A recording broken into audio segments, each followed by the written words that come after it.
Alright guys, so today we're going to be taking off the steering wheel side panels and the bottom. I'm using this ratchet that the Jeep actually came with and a 10mm socket. So there's two screws on the back, one on this side and one on the other side. And basically we're just going to take them off real quick and see what the inside looks like.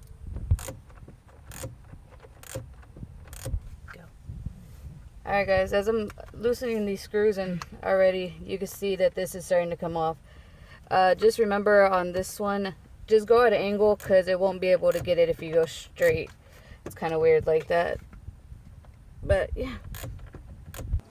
Alright guys, and remember it's the back screws on both sides, not the front ones.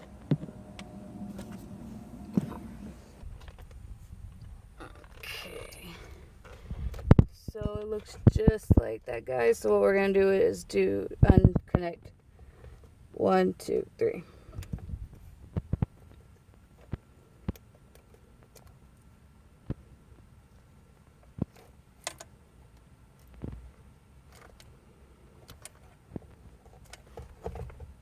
Does this one have lips?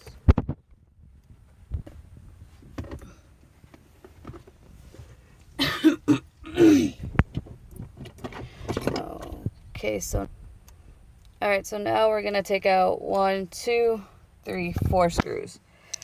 So 1, 2, 3, 4.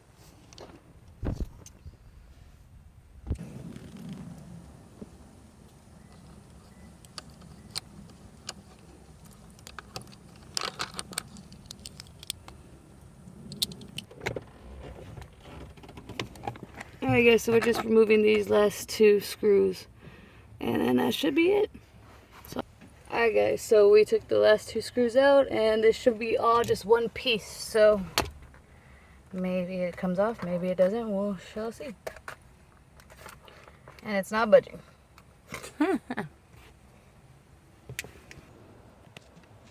Alright guys, so I think I need to remove these 2 screws on both sides. Let's see if that takes it off completely, and then we'll be done. Alright guys, so we got it off. All I can say is kind of pull it, but don't pull it too hard. You know, you don't want to have anybody screaming or anything. But just start connecting all the wires and everything, and then that should be it. We should take it apart and start cleaning it and getting it ready for paint. Alright guys, so I forgot to tell you, you could either tape this up, cover it, or you can remove them just by 6 screws in the back. So that's what we're going to do. We just rather not have any paint get in there and get into the electric. Okay, so we're just going to wash this off with some warm water. Just make sure there's no dust or anything on it, any dirt, because that just does not stick well with the Classy dip, and we'll let it dry and then we'll go ahead and begin painting on it.